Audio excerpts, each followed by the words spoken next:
crowd working for the final week of November. And today, not just a specific project, but a crowdsourcing platform that doesn't have an end date to the project. Now, this is quite important. And you've had a really good idea of how you want to use these, haven't you, Phil? Yeah. Sort of, we work a lot on a bartering process with PCM projects and Seller 54. And sometimes it's not the small amount of payments, it's not the payment, but actually contributing that to a project if it's £50 more valuable, or having a piece of kit list. So what's your idea behind using crowdsourcing next year? So, I mean, I tried to use crowdfunding a couple of years back, and I didn't really understand how to maintain the campaign to drive it. You have to do it to understand it, don't you? Yeah, it's more tweaks. It's more than people. It's sort of, there's a momentum and there's a sort of communication that needs to happen with it, which I sort of knew, and I hope I could run with it, but it did quite well like that.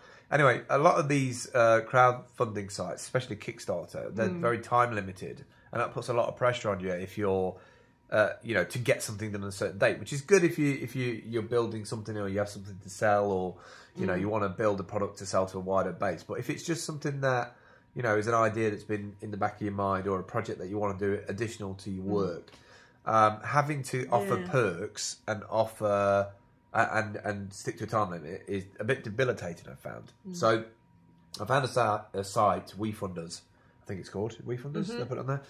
And the idea behind that is you set the figure that you want, and it connects to all your social tools. And the concept for me is that I want to do a bunch of work next year for my advocacy, which brings in a certain amount of money for X amount of bits of assets that I make. But also then if a job comes in, for instance, doing video various places around the country, and I can afford to get there in my car, I'll pay for that. Two methods of payment. Either one, fully fledged cost of, say, 500 quid to go and do the 2 or 3 jobs, or a discounted rate of, say, £400 if they pay by this method of paying it into this fund. And I won't get access to that money. It will, I'll have to balance out ones that actually make you profit versus ones that don't. But the idea being is that not only does it get them to look at you differently in terms of, okay, I'm saving £100, but what's this project that they're doing? It generates interest. Not only are you getting paid for the job, it generates interest in the project, and they might retweet it and say, I've just worked with this great client, and I didn't pay full price, and I helped him build his project. I kind of like that. You get a direct input. It's sustainable cash flow, in essence. Yeah, kind of, It's making the project and the way you fund your next project. And that's what separates a lot of social media practitioners from social media agencies who help other people do their social media. We do social media as an exploration of what's coming next and what we're going to do. And we need to build those projects.